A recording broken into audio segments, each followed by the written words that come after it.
You know, nowadays, some people are looking for a boat that's small, that they can take with them on vacation, let the grandkids drive. For those people, here is the 180BR from Bayliner. Let's check it out. For BoatTest.com, I'm Captain Steve. Starting up at the bow, between the cushions, you have 17 inches. There are 3 storage compartments. Forward, you have anchor and anchor line storage, but there's no mount inside for your anchor. And 2 compartments to either side for storing whatever you need. On an 18-foot boat, storage can get at a premium, so I think storing life jackets might not be the way to go. You should wear them and save the storage for something else. But the seats are very comfortable. You can bring your legs all the way up. They're going to be up against the bow, but it's still comfortable, and you have a nice grab rail conveniently located. The helm gets a bucket seat with a flip-up bolster.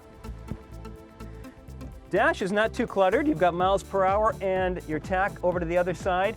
Circuit breakers for the ignition, horn, anchor, and bilge, and their switches are all located to either side of the panel, and you've got a 12-volt supply over on the right-hand side. The helm seat is fully adjustable just by moving the triangle here, one way for sliding and the other way for rotating. The stereo is front of the observer. It's Sirius capable, but it does not have an MP3 jack. Just in front of that is a cooler that is self-draining, and the lid will make a little bit of noise. I found it rattled while the boat was underway, so all it would take is a simple trip to a hardware store to get a little bit of a couple of rubber pads to put here so that you don't have the plastic lid against the fiberglass. The port side back-to-back seats, there's an adjustment right under the front, and you can simply lay them both down for a sun lounge. Measurement between the seats, 22.5 inches, and in the deck you have your ski and wakeboard storage.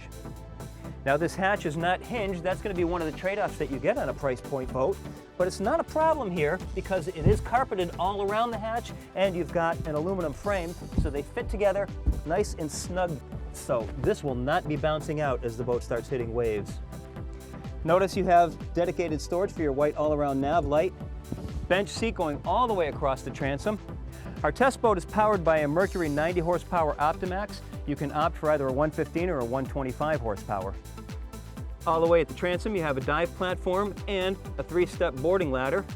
Right here, the fuel fill for the boat's 23-gallon tank. Well, that's our look at the features of the 180BR. Let's get her in the water and see how she performs.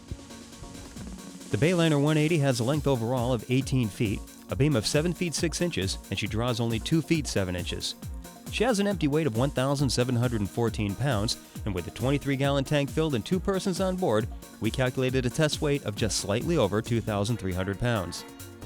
With a 90 horsepower Optimax, the 180 had a top speed of 40.8 miles per hour, pulled back to a best cruise RPM of 3,500, and we were running at 21.8 miles per hour while burning only 3.1 gallons per hour. That translates to over 7 hours of running time and a range of 146 miles. Not a bad way to spend 23 gallons of gas. Notice how there's very little bow rise when accelerating on the 180. It's good to know your visibility won't be hampered. We had a time to plane of 3.6 seconds and reached 30 miles per hour in 9.4 seconds. No matter how hard I tried to get into trouble, the Bayliner 180 wouldn't have any of it. In hard turns, she bled off so much speed that the turns just became relaxed changes in heading. I also found that if you try to keep speed on in hard turns, then air would get into the prop and again ventilate and slow you down. So one way or another, the 180 is going to keep you out of trouble in the turns. I think this is the kind of boat that is good to turn your kids loose with, after proper boating education, of course. Coming off of the bolster and sitting on the seat, I've got great sight lines through the windshield. I thought I would be looking right at the windshield frame, but I'm not. I'm looking straight through it. I like the molded armrest that puts my hand right on the throttle. And the steering wheel's got a little finger bump on the sides, which is in a very comfortable position. It's a comfortable boat to operate.